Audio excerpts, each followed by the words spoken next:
Bonjour, ici Micheline Bourque. Je suis au Symposium PMI Montréal édition 2016, encore pour vous faire découvrir toutes sortes de livres. Et cette fois-ci, vraiment, on va dans le flyer. On va pas aller dans les petites questions de leadership, on va pas aller dans les petites questions Y, Z. On va parler de sujets vraiment forts, troublants en fait, hein? Fort, on peut dire ça, ouais. et qui interpellent beaucoup de gens. Sans plus tarder, je vais vous présenter la personne qui va nous présenter un livre qui s'appelle Future Crimes. Donc, j'ai avec moi M. Régis Barrando. Alors, Régis, merci d'être là. Merci à vous de m'avoir invité. Ça fait plaisir. Maintenant, qui êtes-vous et que faites-vous? Alors, j'ai fini mon doctorat en administration l'année dernière, en 2015. Ouais. Et depuis, j'enseigne comme chargé de cours à l'UQAM, donc en management et technologie.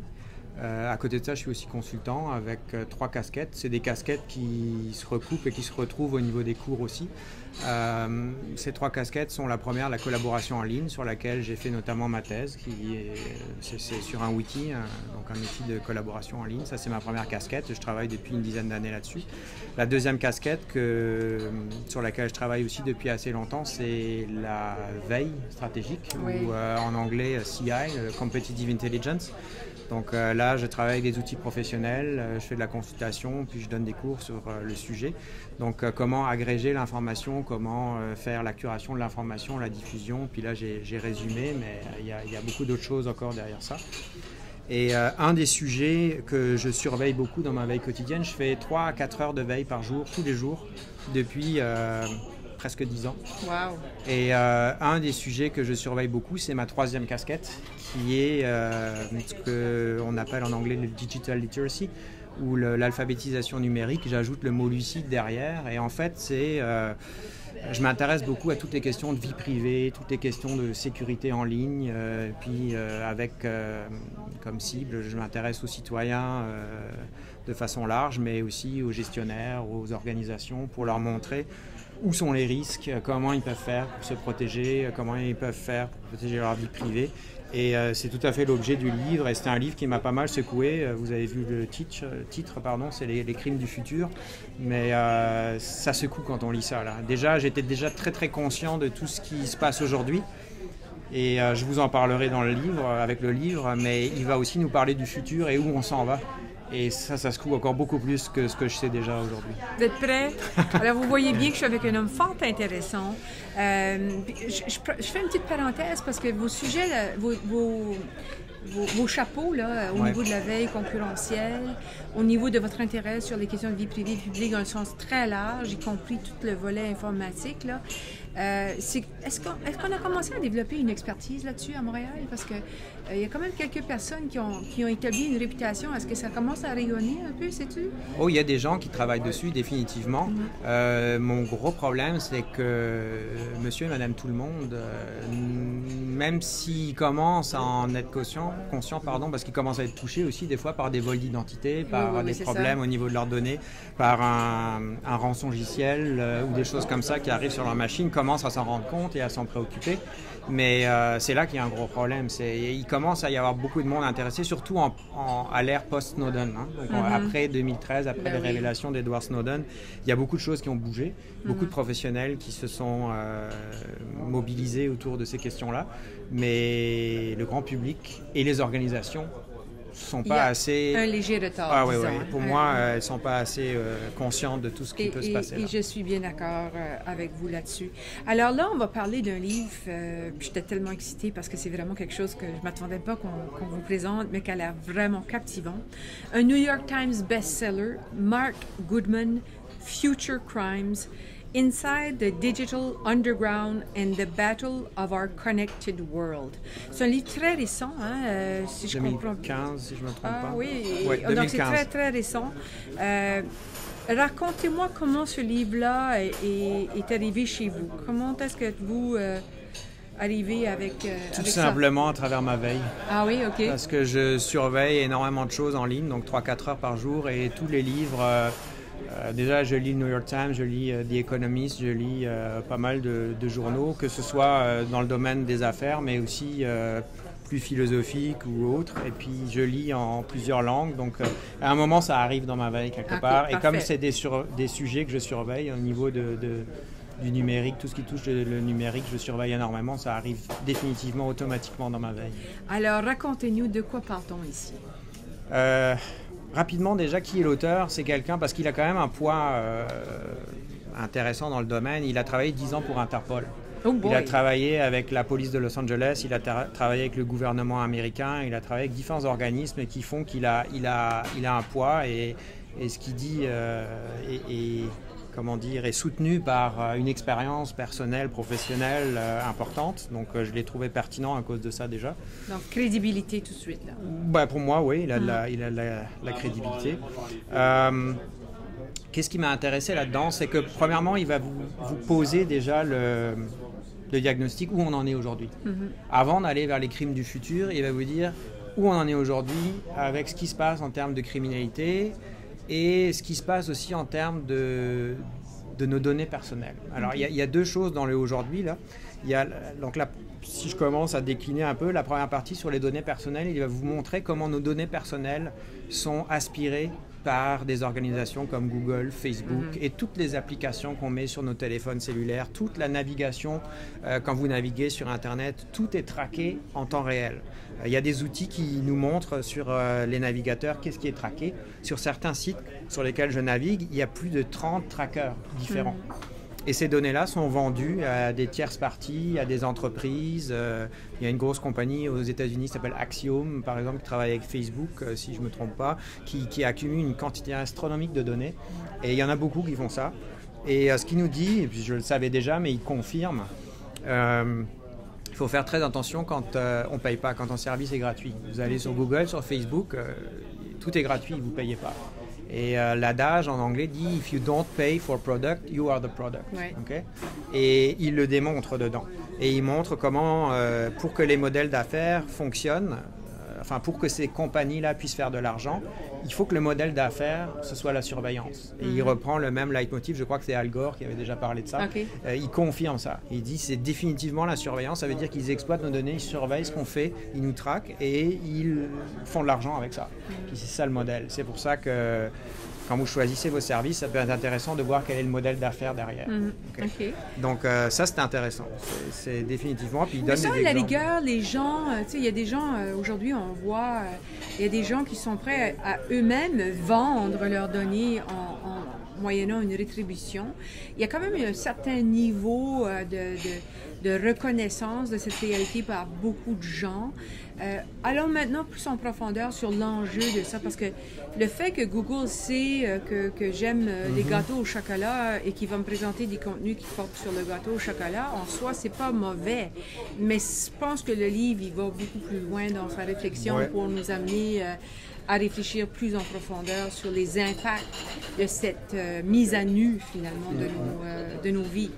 Oui, il va beaucoup plus loin et puis donne beaucoup d'exemples concrets. Il y a le fameux exemple de Target que vous connaissez peut-être, de la fille de 15 ans qui était enceinte. Bon, elle ne savait pas elle-même qu'elle était enceinte et puis son père ne savait pas qu'elle était enceinte et puis Target savait qu'elle était enceinte parce qu'ils ont traqué les données de cette jeune fille et avec les différents algorithmes prédictifs qu'ils ont et puis les données accumulées, ils ont réussi à déterminer qu'elle était enceinte. Comment ils font ça? Ça paraît être un peu la science-fiction surréelle, mais en fait, ils ont son historique d'achat et ils ont différents critères qu'ils analysent. Par exemple, quand une femme tombe enceinte, elle a ses sens qui sont beaucoup plus développés et quand elle va acheter un shampoing, par exemple, elle va l'ouvrir, elle va sentir et soudainement, elle va changer ses habitudes d'achat parce qu'elle ne va pas prendre le shampoing qui a un parfum très très fort parce qu'elle va être agressée par cette odeur-là. Alors qu'avant, elle le prenait. Donc, elle va prendre quelque chose de plus neutre. Et Target croise plusieurs critères. Et quand ces critères-là, il y en a assez qui sont croisés, il dit OK, c'est sûr à 98% que cette personne-là est enceinte. Donc elle ne le sait peut-être pas encore, mais eux, ils le savent déjà. Donc ils exploitent ces données. Plus récemment, il y avait un papier de cette année, là, il y a je pense 1 ou 2 mois, dans le New York Times, une personne qui avait téléchargé une application pour suivre sa grossesse. Et donc à la rentrée, alors on vous dit que c'est la taille d'une graine de tournesol, puis que ça grandit, etc. Et Donc elle a suivi, seulement malheureusement pour elle, elle a fait une fausse couche et elle a arrêté d'utiliser l'application, elle a peut-être même désinstallé et à 7 mois et demi, ça sonne à la porte et puis il y a un colis qui arrive avec des couches. Okay, parce que l'app avait vendu ses données à des tierces parties qui fournissaient des couches et qui disaient bon, bah, ça donc va il y a être, cette invasion dans nos vies privées sur le plan des affaires, hein? Donc on parle de business ici. Est-ce que le livre est beaucoup là-dessus ou est-ce qu'on parle de d'autres problématiques par rapport à cette mise à nu, encore une fois, de nos informations? Oh, ça touche tout le monde, là. Ça touche les affaires comme ça touche le grand public. Ça touche vraiment tout le monde. On va vous parler aussi au niveau sécurité de par exemple, les rançongiciels, comment on va vous envoyer on va bloquer votre ordinateur, on va encrypter votre ordinateur moyennant le paiement en bitcoin d'une rançon. Vous allez pouvoir débloquer ces données-là. Donc, si vous n'avez pas de sauvegarde, vous allez avoir un problème. Okay, donc, toutes ces choses-là, il explique tout ce qui se passe aujourd'hui, il l'explique et puis il l'a vécu avec tout ce qu'il a fait avec Interpol et la police, etc. Mais après, il va aller plus loin. C'est un peu la deuxième partie du livre, c'est qu'il va aller vers le futur. Et là, il va nous donner des exemples qui font vraiment froid dans le dos. Il va nous dire, par exemple, les exosquelettes. Vous connaissez les exosquelettes? Pour par exemple, les personnes handicapées, au lieu d'avoir un fauteuil roulant, vont avoir comme un squelette externe, oui, je comprends, oui. Un exosquelette qui va leur permettre de nouveau de marcher. Mais ces exosquelettes sont aussi développés pour l'armée, pour augmenter la force d'un soldat. Et il dit, en général, les criminels ne sont pas loin derrière au niveau de l'adoption des nouvelles technologies. Il dit, imaginez quelqu'un qui toque à votre porte et qui est équipé d'un exosquelette. Il va être tellement plus fort que vous, là, il va pouvoir casser votre porte juste en tapant avec la main. Ça, c'est un exemple. Il dit, aujourd'hui, vous avez un rançongiciel qui arrive sur votre ordinateur, c'est un gros problème parce que vous perdez vos données. Si vous avez 10 ans de données, si vous avez les photos de vos enfants dedans, tout ça, elles sont perdues si vous n'avez pas de sauvegarde. Et si vous ne voulez pas payer la rançon. Il dit, mais demain, vous allez avoir un SMS qui va arriver sur votre téléphone cellulaire, vous allez l'allumer, et puis là, il va y avoir marqué dessus, votre pacemaker vient d'être hacké. Oh, c'est ça. Oui. Vous avez 15 minutes pour payer tant de bitcoins sur tel endroit, etc. TikTok, TikTok, TikTok. Okay. Incroyable. Et là, ça remet... là, en fait, ce qu'il dit beaucoup dans la deuxième partie aussi, c'est qu'il fait le lien avec l'Internet des objets. Et ça devient plus problématique parce qu'aujourd'hui, on était dans des données qui étaient sur nos machines, etc. Mais demain, avec l'Internet des objets, on touche le monde physique. Oui. Quand une voiture est hackée, quand un pacemaker est hacké, ben on tue des personnes, on a des morts.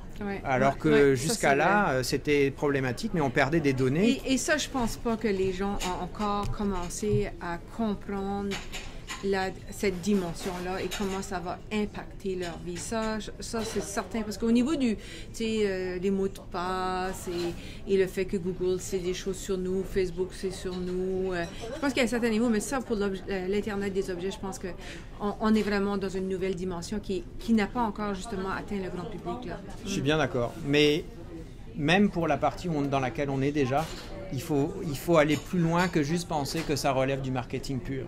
Parce que, par exemple, demain, vous allez demander un prêt, on va vous le refuser, vous ne saurez pas pourquoi. C'est parce qu'ils auront fait une analyse de tous vos réseaux sociaux et de tous les gens qui sont connectés à vous. Ils auront fait une analyse de crédit par rapport à toute votre historique de navigation, à un tas de choses. Il y a une banque allemande qui fait depuis des années ce genre de choses, je ne me souviens plus exactement du nom, mais qui a 8000 data points, 8000 points d'entrée pour déterminer si vous allez avoir en 2 secondes ou pas un crédit. Incroyable. Okay? De la même façon, vos assurances commencent à s'intéresser à toutes ces données-là. Au Québec, Desjardins a maintenant un tracker. Vous pouvez mettre un tracker dans votre voiture ou une application, je crois, que vous téléchargez. Pour la conduite. Pour la conduite, si vous payez moins cher. Et puis la question est, qu'est-ce qu'on fait aujourd'hui avec les données, mais qu'est-ce qu'on va faire demain avec ces données-là? Est-ce qu'il offre des solutions? Est-ce qu'il va dans il fait juste exposer le problème et nous laisse bouche, ou est-ce qu'il parle...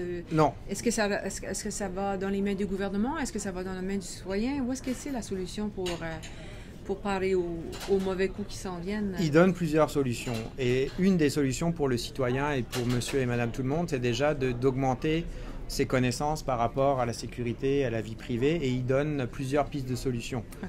Il a créé un site aussi de support à ce livre, je pense qu'il est derrière quelque part. WeFutureCrimes.com. C'est ça.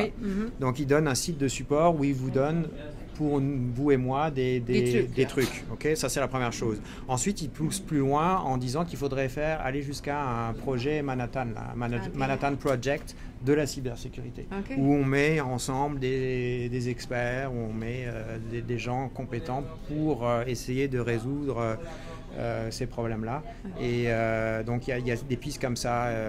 Je crois qu'il fait aussi, puisque je lis beaucoup de livres et je ne suis pas sûr que ce soit dans celui-là, mais il me semble que oui, qu'il fait aussi un parallèle ou un rapprochement avec la médecine, avec le fait comme pour les virus, d'avoir mais pas des antivirus au niveau... Ouais, mais pas antivirus comme on l'entend sur les machines, mais plus un système global qui permettrait de voir les changements, dès qu'il y a une attaque de sécurité, en fait, de pouvoir la détecter d'avance, juste parce qu'il y a comme un changement de tendance dans les... je comprends, intéressant. Donc, il y a plusieurs pistes qu'il donne à la fin, et il a créé un institut aussi. Après pour... Donc, un homme à suivre, Mark Goodman. Ah oui, je pense que... En tout cas, j'ai beaucoup aimé ce livre-là. Excellent. Qui va apprécier cette lecture-là? Moi, je dirais un peu tout le monde. Ça touche tout le monde, définitivement. Mais c'est encore plus important pour les gestionnaires et puis pour les hommes d'affaires, parce que les hommes et les femmes d'affaires, parce que dans une organisation, le risque est souvent encore plus élevé qu'à titre personnel. À titre personnel, c'est déjà souvent, ça peut être grave, mais dans une organisation, ça... Est-ce que ça se lit bien? Est-ce que c'est très aride ou... Moi, je l'ai trouvé assez facile à lire. Mais tu lis beaucoup, toi? Moi, je lis beaucoup. Il y a une version papier, il y a une version électronique et il y a une version audio qui pourrait être intéressante. Oui, c'est sûr. Vous pouvez l'écouter en marchant, vous pouvez l'écouter dans la voiture. Ça peut être intéressant aussi. Eugène Morozov, ça c'est aussi une autre personne. Evgeny Morozov, ouais. Qui parle beaucoup de la sécurité et les problèmes qu'on... Il est très bon aussi, ouais. Je pourrais vous en parler aussi pour un autre livre. Web, là, lui, il est très là-dedans, je me rappelle de son nom. Parce que j'avais fait, au niveau du club, on avait fait... J'avais fait du contenu autour de Jeff Jarvis, je ne sais pas si vous connaissez, qui parle aussi de ces questions-là. Donc, on recommande ça aux gestionnaires. C'est un livre quand même de 400 quelques pages, avec quelques suppléments, presque 500 pages, wow! Donc, à ceux qui s'intéressent à la question de l'impact de l'Internet dans nos vies, tant personnel que pour nos entreprises, un must, un livre récent, crédible, venant de quelqu'un qui s'y connaît, qui travaille dans le milieu. Donc, c'est vraiment une très belle recommandation. Je suis très heureuse d'apprendre l'existence de ce livre-là. Juste un dernier petit coucou. Et toi, comme lecteur, donc tu les dévores, les livres, tu en lis toutes les semaines? Je lis beaucoup. Je lis pas que des livres. Je fais beaucoup de veille. Comme je disais, je fais 3-4 heures de veille par jour. Je lis à peu près 150 articles, que ce soit académiques, mais aussi... de la presse, l'Économiste, le Times, Le Monde, des journaux en différentes langues, allemand, brésilien, etc., pour avoir une sorte de vue d'ensemble de différents domaines. Donc je lis beaucoup d'articles, mais je lis aussi beaucoup de livres. Je lis... ça dépend des semaines, mais je suis capable de lire 2-3 livres par semaine. Ça dépend de la... Parce que, en fait, quand j'ai dit je lis, je consomme. Parce que je lis des livres papier, et j'écoute beaucoup de livres. Et j'ai sur mon téléphone une quantité incroyable de livres que j'écoute en marchant, comme j'écoute des balados-diffusion aussi en marchant. Et ça me permet d'en lire plus, parce que je marche beaucoup. Alors, quand je vais d'un point à un autre, je lis. J'écoute des livres. J'en profite, Régis, parce que tu comprends qu'avec le club de lecture, je fais la promotion du livre comme outil d'apprentissage et j'y crois fermement. Puis c'est prouvé, c'est pas moi qui le dis, là, que le livre a quand même sa place dans toute cette dynamique d'apprentissage. Évidemment, il y a l'expérience, il y a d'autres façons, mais le livre a sa place. Dans ta vie, est-ce que le livre demeure une façon privilégiée d'apprendre ou c'est juste un plaisir? Non, je pense que c'est une façon privilégiée, je suis bien d'accord. Parce que les gens qui écrivent des livres, en général, ils ont pensé très fort. C'est quand même une grosse synthèse de leurs connaissances. Exactement. Et y a beaucoup de choses dans ces livres-là. Et si vous regardez, par exemple, des gens comme Elon Musk, je vois un livre sur la biographie d'Elon Musk sur la table. Elon Musk, il a beaucoup appris, notamment au niveau de l'aérospatiale, dans les livres. Ouais. Il le dit lui-même, il dit moi, quand on lui demande comment vous avez appris à lancer des roquettes dans l'espace, j'ai lu des livres. Ouais. Mark Zuckerberg de Facebook, il lit beaucoup de livres. Il y a Warren Buffett, vous pouvez prendre les grands succès, là, les Bill Gates et autres, ils lisent tous énormément. Okay. Et même s'ils ont décroché à l'école, pour une partie d'entre eux, ils lisent tous. Ça. Alors, je ne l'ai pas payé pour dire ça, les amis. Régis, est-ce que tu blogues toi-même? Je sais que tu as un site web. Non, j'ai mon site web, mais je ne blogue pas parce que je fais... disons que je mets j'organise mon temps et pour le moment le blog n'est pas dedans, mais bon, j'enseigne aussi et puis j'essaie de passer mes connaissances à travers l'enseignement et puis les conférences que je donne. Et puis, je vais écrire un livre aussi. C'est dommage. Je te le souhaite, tu viendras nous en parler. Alors, c'est dommage parce qu'on ça aurait été agréable de pouvoir suivre justement. Il n'y a aucun moyen pour nous de s'inspirer de te... Il y a les réseaux sociaux, mais je ne suis pas beaucoup dessus non plus parce que je perds pas mal de temps et puis j'aime pas être traqué. Alors, merci beaucoup Régis, c'était vraiment très intéressant. Je suis très heureuse de ce choix de lecture. Ça fait différent de tout ce qu'on a présenté jusqu'à maintenant. Et pourtant, c'est tellement important pour tous les gestionnaires. Donc, bonne continuité, bonne chance avec l'université en souhaitant que ça devienne un poste permanent. Et au plaisir, peut-être un jour, de pouvoir suivre tes écrits à toi-même. Merci encore. Merci beaucoup.